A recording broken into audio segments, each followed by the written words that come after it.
నిన్న మంత్రి కొండపల్లి శ్రీనివాసరావు చెప్పిన విషయం ఆధారంగా పెన్షన్లు ఎగిరిపోబోతున్నాయని సాక్షి హైలైట్ చేసింది. ఇందులో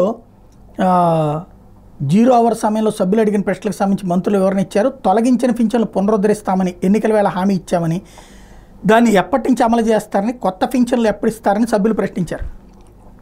3 లక్షల మంది అనర్హులు పింఛన్లు తీసుకుంటున్నారని, 2.5 లక్షల కొత్త పింఛన్ దరఖాస్తులు పెండింగ్లో ఉన్నాయని, వాటిని పరిశీలించి నిర్ణయం తీసుకుంటామంటూ మంత్రి కొండపల్లి దీనికి ఆన్సర్ ఇచ్చారు. దివ్యాంగులు కాని వాళ్ళు కొంతమంది డాక్టర్ల ద్వారా నకిలీ సర్టిఫికెట్లు పొంది పింఛన్లు తీసుకుంటున్నారని అయ్యన్న పాత్రుడు చెప్పారు. రాష్ట్రంలో 8 లక్షల దివ్యాంగుల పింఛన్లు ఉన్నాయని, వాటన్నింటి తనిఖీ చేసి అనర్హులను తొలగిస్తామని మంత్రి వివరించారు.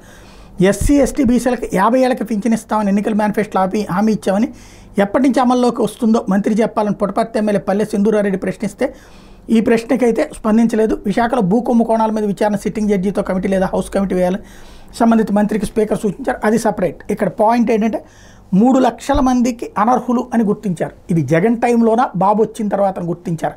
ఇప్పటికైతే 1.5 లక్షల దాకా ఆపారన్నటువంటిది ఇంతకుముందు కనబడుతున్నటువంటి విషయం. మరి ఈ 3 లక్షలు జగన్ టైంలో 1.5 లక్షల, ఇప్పుడు 1.5 లక్షల ఏంటనేది చూడాలి.